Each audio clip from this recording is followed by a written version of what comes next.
नमस्कार। आप सभी का स्वागत है योग और स्वास्थ्य पर आधारित हमारे इस बेहद खास कार्यक्रम स्वस्थ विचार में। मैं हूं आपके साथ आपका साथी विकास। दर्शकों, स्वस्थ विचार कार्यक्रम में हम आपके लिए कुछ बेहतर लेकर आने का प्रयास करते हैं, कुछ नई चीजें आप तक पहुंचाते हैं, कुछ ऐसे उपचार आप तक हम लेकर आते हैं जो कि आपके दैनिक दिनचर्या में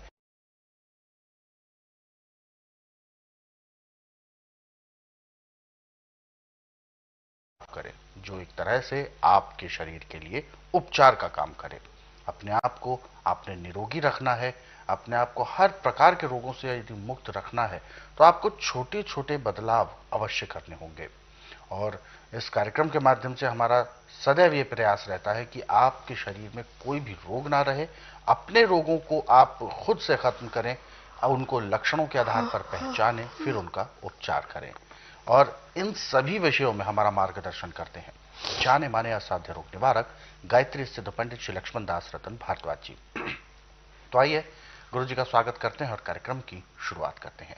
गुरु जी, आपका स्वागत है। नमस्कार। नमस्कार। ये कार्यक्रम आप सभी के लिए हम लेकर आए हैं और हम चाहते हैं कि आप इस कार्यक्रम का हिस्सा बने। यदि आपके साथ किसी भी तरह का रोग है, शारीरिक कष्ट है, तो आप इस कार्यक्रम में सीधे जुड़ सकते हैं। हमें कॉल करें या आप हमें व्हाट्सएप के जरिए अपना मैसेज भेज सकते हैं। व्हाट्सएप मैसेज में आपको लिखना है अपना नाम, उम्र, कहां से बात कर रहे हैं, पूरा सवाल। और साथ ही साथ आपको याद दिलाते हैं कि जब भी आप इस कार्यक्रम को देखने बैठे तो कॉपी और पेन भी साथ में जरूर लेकर बैठें। जो भी नुस्खे उपचार आपको बताए जाएं उनको आप लिख जरूर लें। आज के इस अंक में हम एक ऐसे महत्वपूर्ण विषय पर बात करने जा रहे हैं जो पुरुषों से संबंधित है, और खास तौर पर पुरुषों का जो एक रोग है जिन्हें गुप्त रोगों की श्रेणी में रखा जाता है, ऐसे रोग जिनको किसी से डिस्कस करना संभव नहीं हो पाता, झिझक होती है, एक लोक लज्जा होती है, और इसी का खामियाजा होता है कि वह छोटी सी समस्या आगे चलकर एक बड़े रोग का रूप ले लेती है। चलिए शुरू करते हैं आज के एक मुख्य विषय पर चर्चा। गुरु जी, आज के इस अंक में हम एक ऐसे रोग पर बात कर रहे हैं जो गुप्त रोग कहलाता है, और अक्सर लोग ऐसे रोगों को डिस्कस नहीं करते हैं, छुपाते हैं, और जिस वजह से वो रोग बढ़ता है और तेजी से। प्रमेय एक ऐसा रोग है जिसमें धात का गिरना और कमजोर हो जाना, ये सब कुछ शामिल है। तो सबसे पहले तो मैं जानना चाहूंगा कि ये रोग, इसकी शुरुआत कैसे होती है, ये क्या क्या इसके लक्षण शुरुआत में नजर आते हैं? देखिए, प्रमेय रोग का कारण एक नहीं, इसके 4-5 कारण हैं। अच्छा। कारण कोई भी हो, जो नुस्खा अभी मैं बताने जा रहा हूँ, यदि इसको ध्यानपूर्वक सुनते हैं, समझते हैं, लिख करके रखते हैं, और जिनको प्रमेय या वो इसको प्रयोग में लाते हैं, तो प्रमेय में रोग तो हो जाएगी आपके 3 दिन में। परंतु आपको 45 दिन का ब्रह्मचर्य रखना पड़ेगा और 45 दिन तक ये अपनाना पड़ेगा जी। इसके लिए आपको कच्ची हल्दी चाहिए, शहद शुद्ध, जी। और बकरी का दूध मिले सोने पे सुहागन, नहीं तो गाय का दूध। आप 10 ग्राम हल्दी कच्ची का जूस निकाल लें और इतना उसमें शहद मिला दें। अब बकरी के दूध को या गाय के दूध को एक बाड़ी दे के नीचे उतार लें। अब उसके अंदर इसको मिला के फांटे, और इतना फांटे ये इसमें झाग आती है। झाग झाग पीते जाएं, फिर फांटते जाएं, झाग पीते जाएं, इसको फांटते जाएं।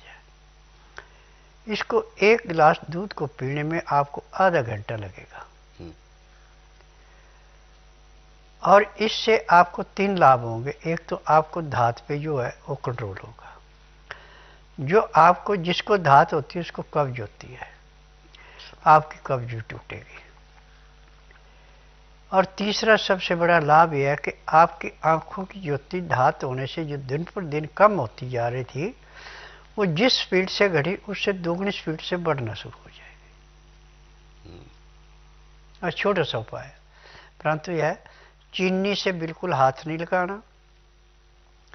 नाज जो भी खाना है वो छिलके के साथ खाना, और ताज़ी ताज़ी रोटी बना के खानी। दाल सब्जी जो है वो छिलके वाली, धुली हुई दाल है, छिली हुई सब्जी बिल्कुल नहीं लेनी। अमोनिया का बर्तन कुकर छोड़ के आप किसी भी बर्तन में बना सकते हैं, और मिट्टी का बर्तन हो तो सोने पे सुहागा। और इसमें भी पकाते समय दाल में सब्जी में सिंधा या काला नमक, काली मिर्च और हल्दी डालनी, इसके अलावा कोई चीज़ नहीं डालनी। और हल्दी आप इसमें थोड़ी तेज खाएंगे, चाहे आप पीसी हुई हल्दी लें, चाहे कच्ची हल्दी को पीस करके उसमें डाल दें, वो दोनों काम करें। और जिसका आपने रस निकाला था वो हल्दी भी आप अपनी दाल सब्जी में मिला के खा सकते हैं। और खाना खाते समय 2 गिलास हल्का गर्म पानी पीना अति आवश्यक है, तब जाके आपका लीवर पूरा काम करेगा, पैंक्री इंसुलिन बनाएगी, पित्ते में तेजाब नहीं बढ़ेगा, खाया पिया पूरा पचेगा, गुर्दा साफ करेगा, तिल्ली को साफ खून देगा, रोग कहाँ से आएगा। जब लीवर काम नहीं करता,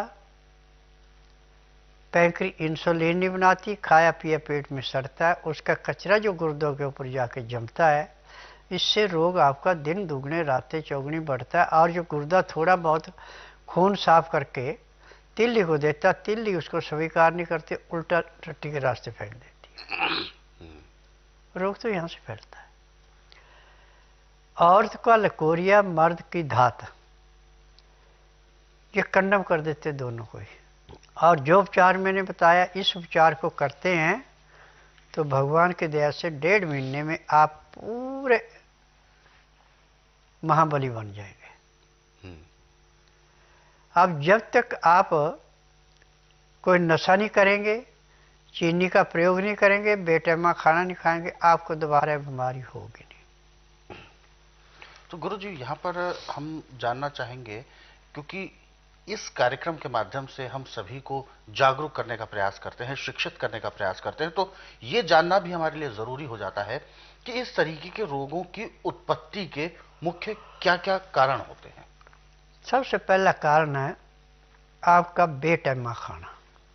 अच्छा। जब खाना पचेगा नहीं तो आपको कब्ज होगी, जिसको कब्ज होगी उसको धात लाजमी होगी। अच्छा।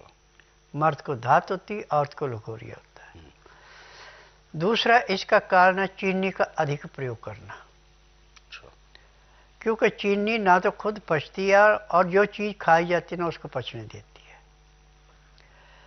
तीसरा मेन कारण है आपका गलत संगति का प्रचार। अच्छा। गलत संगति में जाके आप गंदी चीजें सीख सकते हैं, अच्छी चीज कोई नहीं सीख सकते। इसका शरीर पे बहुत बुरा असर पड़ता है।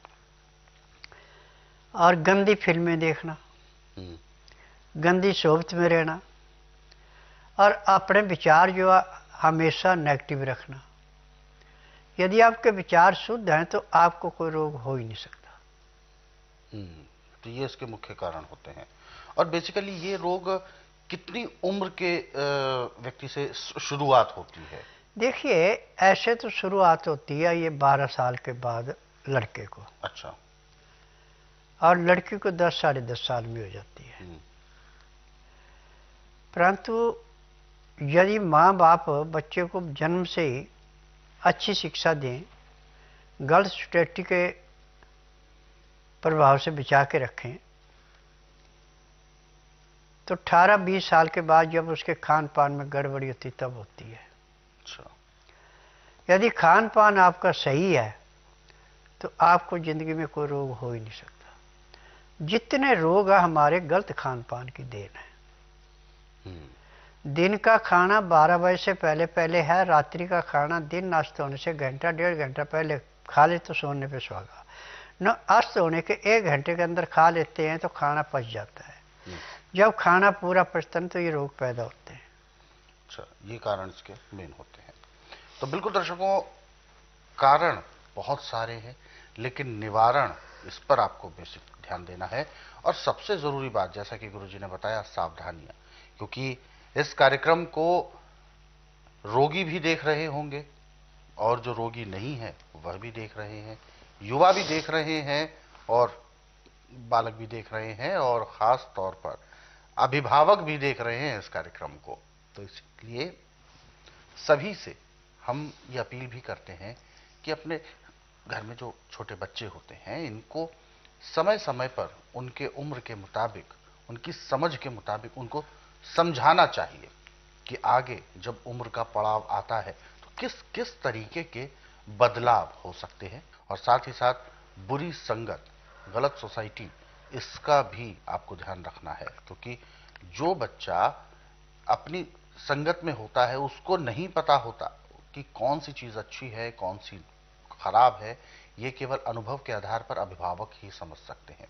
तो इसीलिए इस बात पर ध्यान देना अभिभावकों की जिम्मेदारी हो जाती है। इन सब छोटी छोटी बातों का यदि आप ध्यान रखेंगे तो यकीन माने हमारा जो आने वाला जो समाज है, हमारा आगे आने वाले जो भविष्य हैं ये बच्चे, ये अपने आप को सुदृढ़ कर पाएंगे, अपनी बुद्धि और अपने विवेक के बल पर बहुत अच्छे कार्यों को अंजाम दे सकते हैं। लेकिन इसके लिए हमें आज जागरूक होना होगा, तभी हम अपने कल को, अपने आने वाले भविष्य को बहुत अच्छा सुदृढ़ कर पाएंगे। ऐसे नुस्खे और उपचारों को यदि आप पढ़ना चाहते हैं, समझना चाहते हैं तो स्वस्थ विचार पुस्तकों के जरिए पढ़ सकते हैं। इन पुस्तकों को आप अपने घर बैठे कुरियर या डाक के माध्यम से मंगवा सकते हैं।